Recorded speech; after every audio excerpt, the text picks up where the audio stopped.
प्रश्न नंबर 211 माननीय पंचायत राज और पानी जल मंत्री।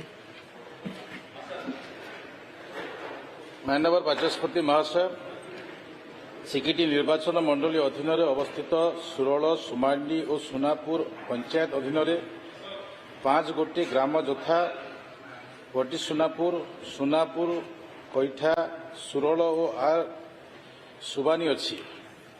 सुमांडीर पाइप जल जोगाण प्रकल्पटी जल उत्स शुष्क हेतु अचल हो जाइछि, किंतु एही पंचायत रे 72 गोटी नलकूप और एक सौर चालित द्वैत पंप माध्यम लोक माने पानी व्यवहार करुछंती एवं एही पंचायत रे पानी टांकी वाटर टैंक माध्यम चलित मासरू जल जोगाइबा पई योजना करा जाइछि।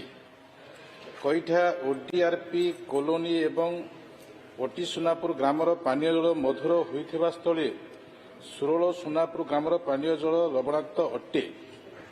एहाको दृष्टि रखी 5000 लिटर क्षमता विशिष्ट वाटर टैंकर माध्यम प्रतिदिन 3 थर हिसाब रे कैठा, सुरल और सुनापुर ग्राम को 75,000 लिटर मधुर जल जोगाई दिया जाउछि।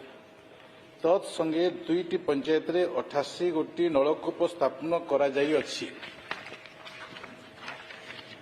यह सहित लवणाक्त जल को दृष्टि रखी सरकार एक मेगा पानीय जल जोगाण प्रकल्प माध्यम पात्रपुर ब्लॉक रे 14टी पंचायत, सिकिटी ब्लॉक रो 16टी पंचायत और दिगपहंडी ब्लॉक रो 6टी पंचायत को मधुर पानीय जल जोगाण करिबा पई पदक्षेप नैछंती एवं यार कार्य वर्तमान द्रुत गति अग्रसर हेउछि, जहाँकि मार्च 2027 मसीहा शेष सुधा संपूर्ण करा जिबा पई लक्ष्य धार्य करा जाइछि।